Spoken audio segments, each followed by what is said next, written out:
Amici bellini, allora, doveva essere il video di risposta alle vostre domande sulla conferenza, però sta succedendo una partita che sto guardando il finale, così guardiamo il gol dell'Inter in diretta. Cominciamo.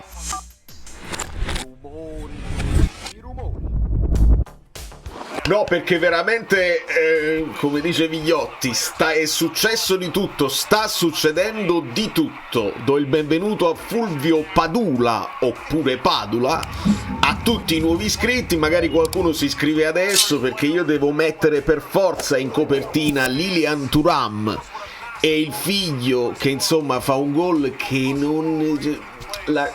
come vi chiedo il like?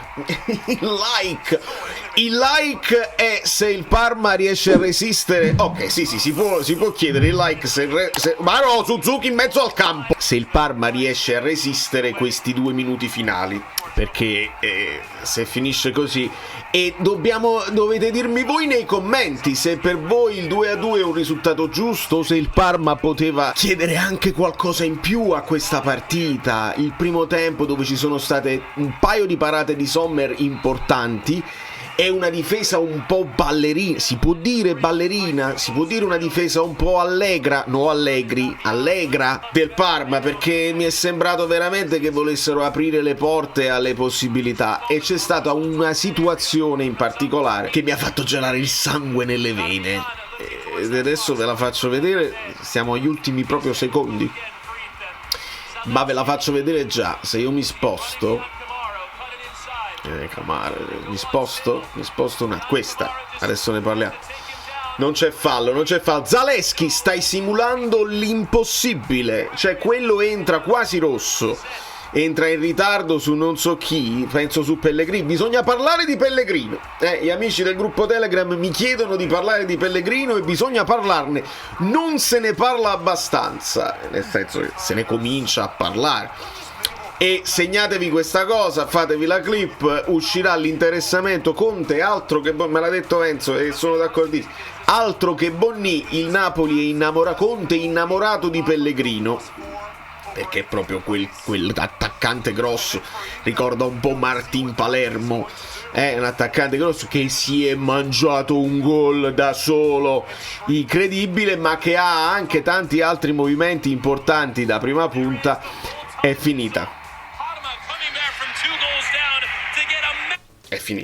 Quindi il Parma strappa un punto all'Inter, strappa 2 punti all'Inter. In realtà il Parma se ne prende 1, ma ne strappa 2.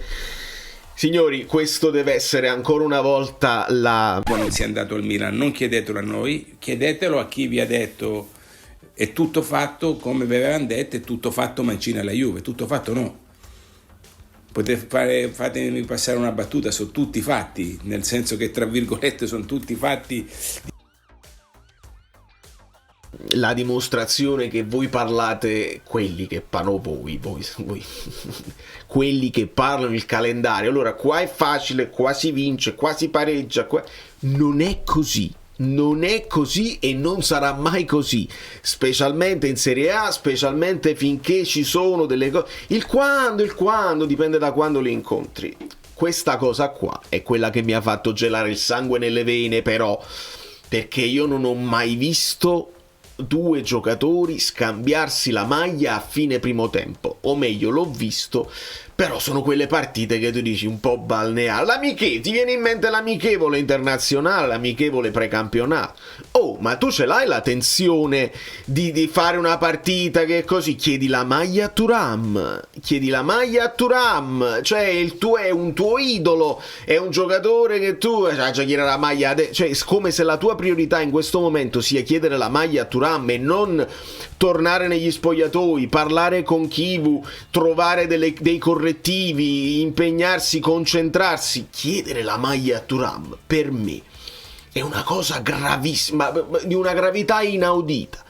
Poi per fortuna nel secondo tempo il Parma entra in campo con un altro piglio, si mettono lì, ci possiamo aggiungere anche come argomento le sostituzioni magari di Inzaghi o del suo vice, perché Inzaghi era fuori dall'area tecnica fuori, finalmente proprio fuorissimo. Insomma, questa cosa è la prima cosa che mi ha fatto completamente perdere la testa. L'altra è la reazione ovviamente di papà, che è come se qua gli chiedessero: ma secondo te l'ha fatto apposta? Perché gli esce una palombella che la cicca proprio, la sliced, proprio come si dice? La slice. Vabbè, insomma, la cicca. E cerco anche immagini un po' più chiare, perché effettivamente ci hanno fatto vedere mezzo replay, e Thuram dice pure: ma quale cosa, non l'ho preso di mano. In questo caso qua dice proprio: oh, fallo, quando mai? Io non l'ho preso. Eppure io un mezzo dubbio ce l'ho, mi rimane. Non so se ho il... No, questa è un'altra cosa, perché nel secondo tempo c'è questo bel calcione, e anche qua dateci delle immagini un pochino meglio, perché non si capisce. Oddio, io se devo guardare da tifoso neutrale, difficile essere tifoso neutrale oggi, chiariamoci. Ma questo è il rigore 100.000 volte, perché viene anticipato Mkhitaryan e gli dà un calcione sul tallone. Ma questa è un'altra cosa. Io cercavo il fallo di mano, che dovrebbe essere questo. Quando poi non si vede bene, perché non si vede bene, magari se non ci sono... Se voi mi dite: abbiamo cercato le immagini, non è chiarissimo...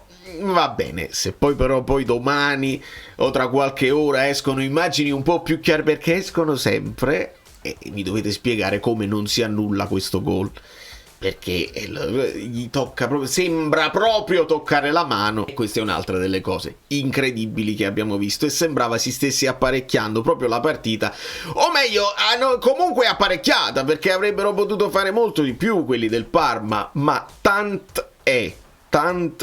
Lo stesso Thuram non riesce a esultare, sta in disbelief, perché proprio dice: come cacchio ho segnato. Quell'altro che Anquist, che fa la rovesciata, se la butta sulla testa, una roba pazzesca. Lautaro si mangia dei gol, la famosa cazzimma, gli è mancata cazzimma oggi a Lautaro, e poi una serie di cambi che hanno portato l'Inter a non mantenere il risultato, anzi si sono fatti recuperare 2 gol. Allora come mai? È la questione è colpa, è Conte out, perché si abbassa, fai 2 gol, si abbassa, fai venire gli avversari nella tua area, e succede, capita, dovete ragionare sul fatto che capita.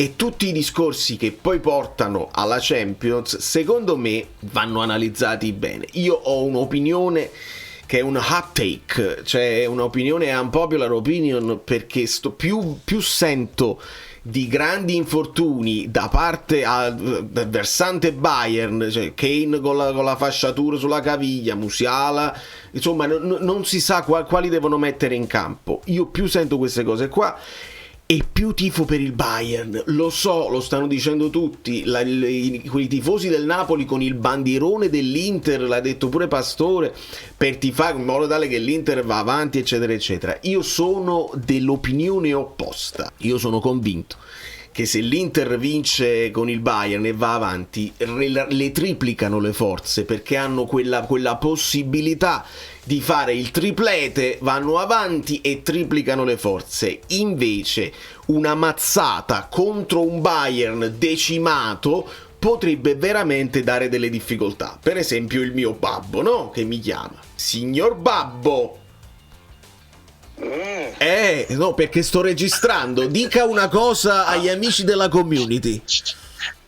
Che dire, che questo risultato ci va proprio nelle ossa dentro. Insomma, soltanto che il Napoli deve vincere lunedì, per l'amor di Dio. E non hai torto, caro babbo, non hai torto. Capito? Perché poi facciamo e poi dopo se noi non diamo una risposta diventiamo come, insomma, capito, l'acqua fresca. No, vabbè. Il famoso l'ex del Cagliari. Ti chiamo subito, dai, chiudo e ti chiamo. Ciao. E insomma, poteva essere un gol in diretta così, e invece la chiamata del babbo in diretta. Insomma, questo dobbiamo rispondere. Il Napoli è chiamato a rispondere, ha ragione, e l'unpopular opinion è che voglio che il Bayern li batta e entri nel cervello degli interisti che sono battibili e che tutti ci ha segnato il Monza, ci ha recuperato il Parma, ci batte il Bayern che non era in grandissima forma. Si devono sentire, perché adesso è una questione che devono perdere punti loro. Noi non siamo